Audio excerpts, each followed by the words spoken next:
အားလုံးပဲမင်္ဂလာပါအားလုံးပဲမင်္ဂလာပါဗီဒီယိုတွေပါတယ်မလုပ်ဖြစ်တာလည်းတော်တော်ကြာနေပြီဒီနေ့ဆိုတော့ဒီနေ့မနက်ကပေါ့လေအလုပ်တွေလည်းမားတဲ့ကြားထဲကနေပြီးတော့ညနှုတ်ဆက်တွေပါတယ်ပေးပြီးဟိုကလည်းဒီနေ့မှာပေါ်တူဂီနဲ့အင်္ဂလန်ကိုအားပေးမယ်ပေါ့လေ3သင်းကျွန်တော်အားပေးတာ3သင်းလောက်လို့ရှိပါတယ်ကျွန်တော်ပြင်သစ်ရောအားပေးတယ်ဒါပေမဲ့ပေါ်တူဂီနဲ့အင်္ဂလန်ကတော့ပို့ပြီးတော့အားပေးတဲ့ထင်မှာတော့ပါတယ်အဓိကတော့ပေါ်တူဂီကိုအားပေးရတဲ့အကြောင်းရင်းကလည်းကျွန်တော်ကုန်ခဲ့တဲ့2020နဲ့တုန်းကဆိုရင်ကျွန်တော်အာဂျင်နာအားပေးတယ်ပေါ့လေအာဂျင်နာအားပေးတယ်ဆိုတာမက်ဆီကိုရစေချင်လို့အာဂျင်နာဆိုတဲ့မက်ဆီကိုရစေချင်လို့ကျွန်တော်တို့ကြည့်ပြလာတဲ့ခိုက်မှာကစားသမား3ယောက်လောက်ကျွန်တော်တို့ရဲ့ဒီဘောလုံးအားကစားဆိုတဲ့နေရာထဲမှာကျွန်တော်တို့မဲမေးစီတာပြီးရင်ပြောမှဆိုရင်ကျွန်တော်တို့ရဲ့ဒီပြောမှဆိုရင်ဘောလုံးရဲ့ယာသားတွေတခြားဘောလုံးနဲ့ပတ်သက်တဲ့ယူသွရှင်စရာကောင်းလောက်အောင်ကောင်းတဲ့ကစားသမား3ယောက်လောက်ရှိရပါလေအဲ့ဒီအထက်မှာရိုနယ်ဒိုရဲ့မက်ဆီရဲ့ကျွန်တော်တို့နေမာရဲ့အဲ့ဒီခေတ်3ခေတ်ကိုကျွန်တော်တို့3ယောက်ကိုကျွန်တော်တို့ကမှန်ခဲ့တာပေါ့ကျွန်တော်တို့အဲ့တော့သူတို့ကျွန်တော်တို့ဘောလုံးသေချာကြီးတဲ့စားအရွယ်ကလေးကနေသူတို့ရဲ့ပုံရိပ်တွေကကျွန်တော်တို့စီကိုလွှမ်းမိုးလာတယ်ဆိုတော့ကျွန်တော်တို့ကအဲ့ဒီကစားသမား3ယောက်ကိုဒီနိုင်ငံနဲ့ပတ်သက်ပြီးတော့အောင်မြင်မှုတွေရစေရှင်တယ်ကျွန်တော်တို့ရဲ့ဘောလုံးကိုရှင်းပြနေတဲ့သူတိုင်းအကုန်လုံးရဲ့စိတ်ဆင်တဲ့အမှန်တွေပဲဘယ်သူကဘာဖန်ဆိုတာမရှိဘူးကျွန်တော်လေးမက်ဆီဖန်လည်းမဟုတ်တယ်လို့ဖန်လည်းမဟုတ်ဘူးဒါပေမဲ့2ယောက်စလုံးကြိုက်တယ်2ယောက်စလုံးအားပေးတဲ့ทีမှာကျွန်တော်ပါတယ်နေမာကိုလည်းပြီးရင်နေမာကိုလည်းအားပေးရပေါ့လေကုန်ခဲ့တဲ့2020နဲ့တုန်းကဆိုရင်ကျွန်တော်မက်ဆီကိုရစေချင်တယ်သူကဘာဖလားကိုသူနောက်ဆုံးအဲ့ဒီနေ့ကဆိုရင်သူလေးနောက်ဆုံးဆိုပြီးတော့သတ်မှတ်ထားကြတာပေါ့လေအကောင်လုံးမက်ဆီရောရိုနယ်ဒိုရောနောက်ဆုံးဆိုပြီးတော့နောက်ဆုံးကဘာဖလားဆိုပြီးတော့သတ်မှတ်ထားကြသူရစေချင်တယ်ဒါပေမဲ့သူအဲ့ဒီနေ့ကသူရသွားတယ်ပေါ့လေသူရတော့ကျွန်တော်တို့အတွက်ပျော်ရွှင်စရာတွေဖြစ်ပြီးတော့သူဘွားမှာလေကဘာဖလားဆိုတဲ့ဟိုအကြီးကိုစူကြီးကိုသူနိုင်ငံအသင်းအတွက်သူယူပေးနိုင်ခဲ့တယ်ပေါ့သူပြည့်စုံတဲ့အရာတစ်ခုဖန်တီးပေးနိုင်ခဲ့တယ်အဲဒီတော့သူတို့ကတော့မက်ဆီတို့ကတော့ပြည့်စုံသွားပြီးတော့ပြောလို့ရတယ်ဒီနေ့ကဘာဖလားအကြရင်ကျွန်တော်တို့ကမက်ဆီရထားပြီဆိုတော့ရိုနယ်ဒိုကိုပို့ပြီးတော့ရစီနေတာပေါ့လေမက်ဆီရရင်လည်းဘာမှမဖြစ်ပါဘူးနောက်ထပ်မက်ဆီဒီဒါဘာအနေနဲ့ရလာရင်လည်းကျွန်တော်တို့ကဝမ်းသာမှာပဲလေဒါပေမဲ့ရိုနယ်ဒိုကိုလည်းရစီနေတာပေါ့သူမှတိုးရှင်ဆူစိတ်ရောအသင်းနဲ့တခြားကလပ်အသင်းတွေနဲ့ဆူစိတ်ရောအများကြီးသူဘွားမှာသူအများကြီးယူခဲ့ပြီးသူတို့နှစ်ယောက်ကဒီဘောလုံးကဘာမှာကျွန်တော်တို့ဖြတ်တန်းခဲ့တဲ့ဘောလုံးကဘာမှာဆိုရင်သူတို့နှစ်ယောက်ကတကယ်စန်ထားရတဲ့ပုံကိုယ်တွေပဲစန်ထားရတဲ့ဘောလုံးကစားသမားတွေဖြစ်တယ်အဲဒီတော့သူမှရှိုးရင်းချက်ဆိုတာတဲ့သူမှလွယ်နေသေးတဲ့အရာတခုကဒီနိုင်ငံနဲ့သူပေါ်တူဂီနိုင်ငံနဲ့ပေါ်တူဂီနိုင်ငံအတွက်သူကဘာဖလားယူပေးစေချင်တာပေါ့လေသူရဲ့ပြီးရင်ဒါကသူရဲ့နောက်ဆုံးကဘာဖလားဖြစ်သွားပြီပြီးရင်ဒီကဘာဖလားမှာဆိုရင်သူကဒီ2016ကဘာဖလားမှာဒီထဲမှာဆိုရင်သူကအသက်အကြီးဆုံးကစားသမားတောင်ဖြစ်နေတယ်အဲဒီတော့သူ့ကိုရစေချင်တာလည်းပါတာပေါ့လေပြီးရင်ဒီနေ့ပေါ်ဒီကိုအားပေးရတဲ့အကြောင်းကကျွန်တော်ကမန်ယူဖန်လက်ဖြစ်တယ်ဆိုတော့ကျွန်တော်ကမန်ယူကိုအားပေးတဲ့ငယ်တုန်းကနေကျွန်တော်ဘောလုံးစကြည့်တက်ကြတဲ့ကနေမန်ယူအားပေးတာဆိုတော့ကျွန်တော်မန်ယူအသင်းရဲ့ကျွန်တော်တို့အသင်းရဲ့ကပတင်ပါတယ်ဘရူနိုဖာနန်နဲ့ပါတယ်ဒီကိုတားလောက်တော့ပါတယ်ကျွန်တော်ဒီပေါ်ဒီကိုပို့ပြီးတော့အားပေးဖြစ်တာပေါ့လေဒါပေမဲ့ဘာဖြစ်ပါဒီကအသင်းနဲ့ရယ်ရိုနယ်ဒိုပြရစီရှင်တာရယ်အကြောင်းပို့ပြီးတော့ကျွန်တော်ဒီနေ့မှာပေါ်ဒီကိုစပို့ပေးတာပေါ့လေဒီနေ့ကျွန်တော်ဒီနေ့မနေ့ကတော်ကျွန်တော်နေမကောင်းတာတွေနေမကောင်းတဲ့ကြားထရအောင်ကျွန်တော်နေပြီးတော့ဆေးတွေမနေ့ကဆေးတွေတောက်ရကျွန်တော်ခုရအပြားတွေတိတ်ပြီးမပြတ်သေးဘူးလှုပ်တဲ့ပင်ပန်းတာတွေပါတာပေါ့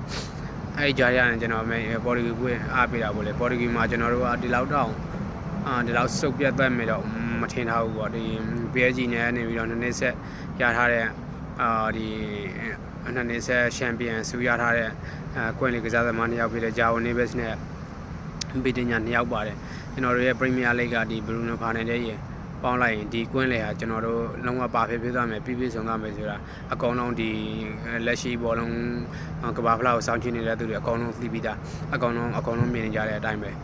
ဒါပေမဲ့ကွင်းလေအတိုင်းဒါရဟုတ်တယ်ဒါပေမဲ့အလုံးမဖြစ်ဘူးပေါ့လေအလုံးမဖြစ်ဘူးဆိုတော့ဘာလို့အလုံးဖြစ်ရလဲကျွန်တော်တို့ဒီ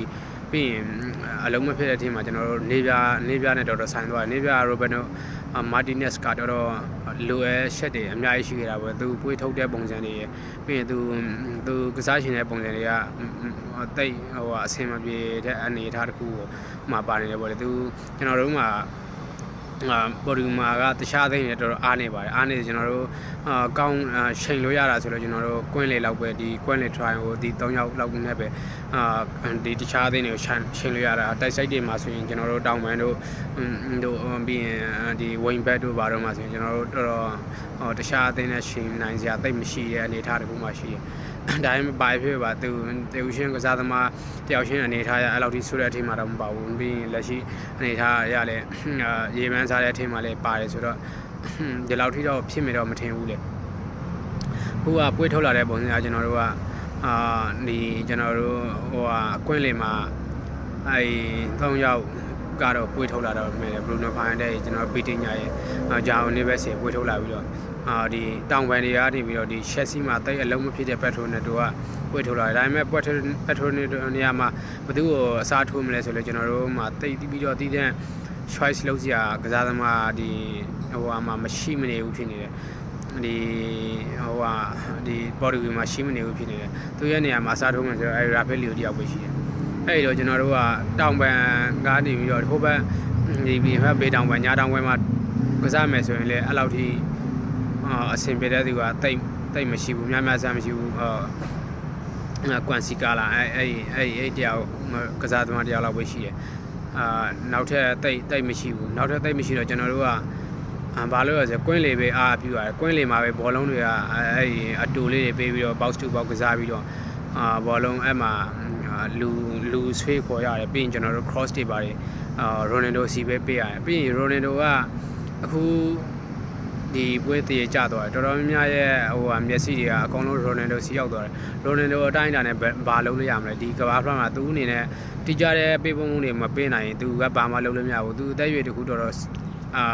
သူမှစိတ်တဲ့ဘိုင်းပဲရှိတော့သူကဒီနေပြီးတော့ဒီကိုခန္ဓာကိုယ်ပိုင်းအနေထားရသူက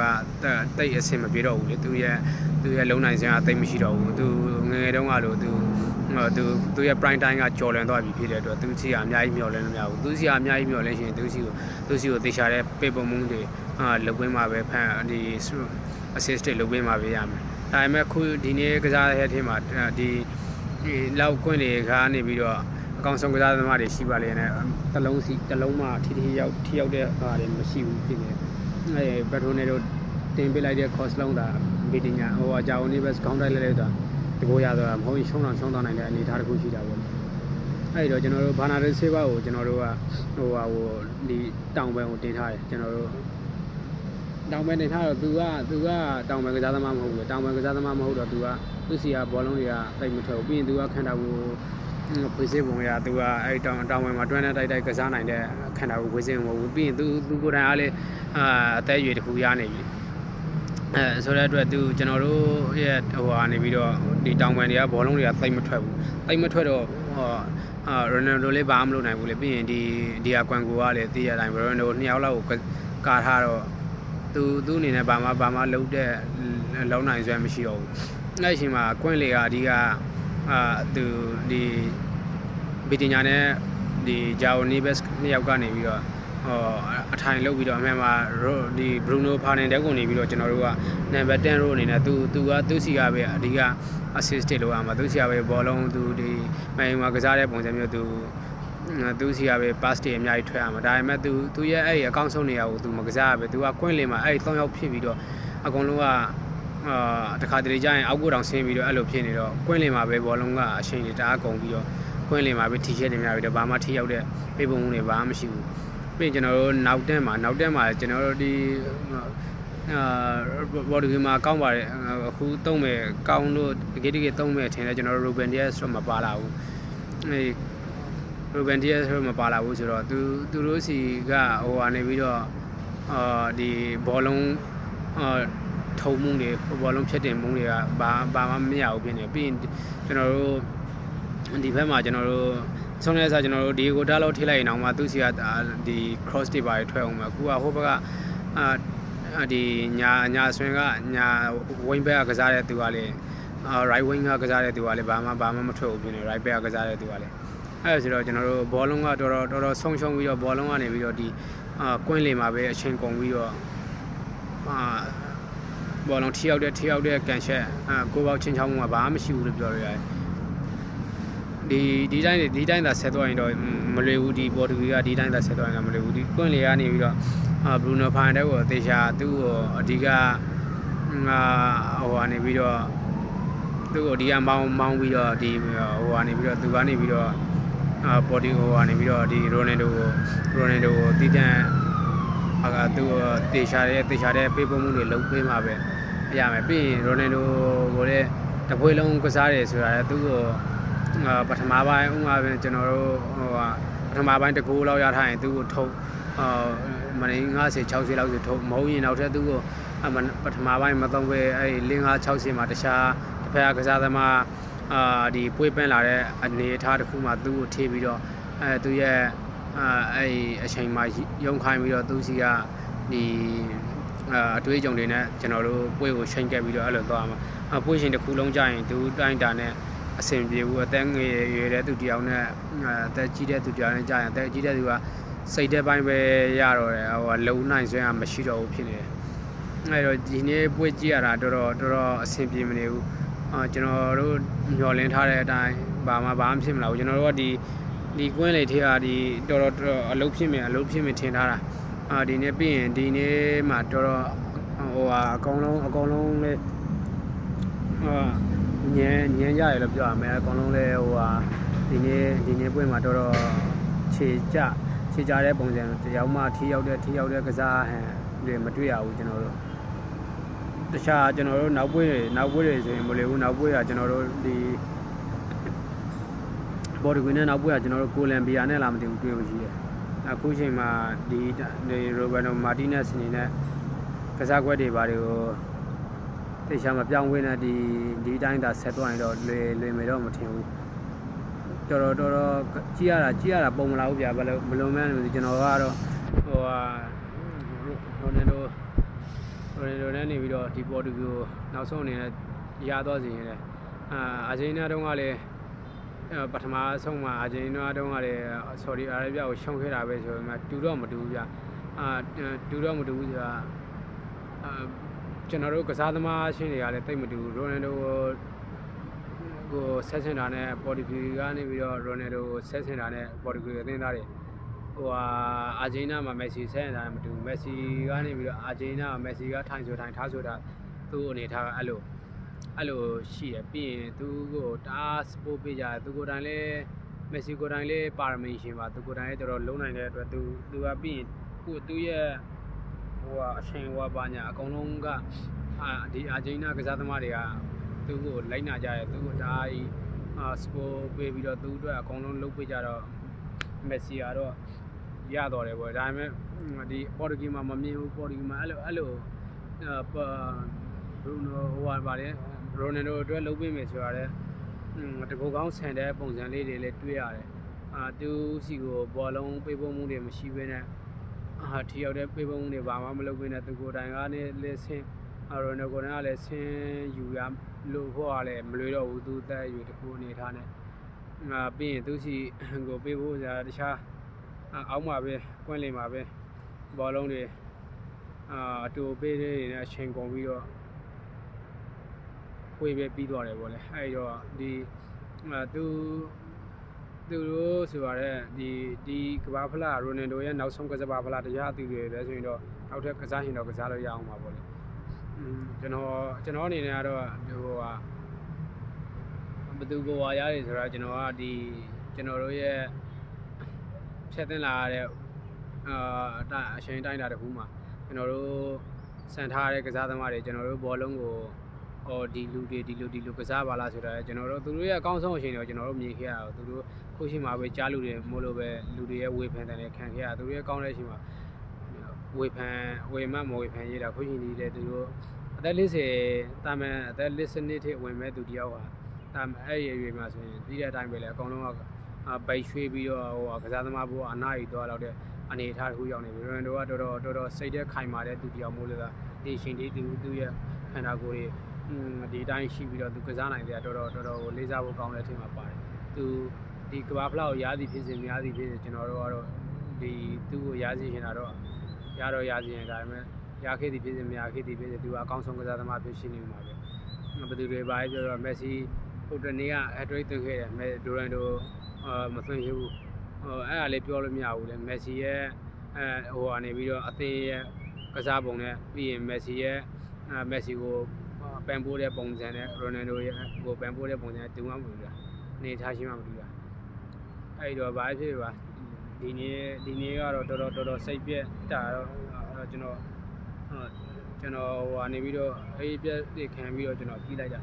ဘာမှတန်ဖို့မရှိတယ်လို့တော့ဖြစ်တော့နောက်ပွဲတွေဘာလို့နောက်ပွဲတွေအကောင်းဆုံး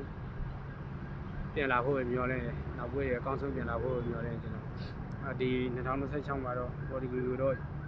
ခုတော့မရခဲ့သေးတောင်မှကျွန်တော်တို့ final လောက်ထိစင်း final လောက်ထိတော့ရောက်စီရင်ဒါပေမဲ့ဒီတိုင်းတိုင်းနဲ့ဗျာမာတီနဲ့လည်း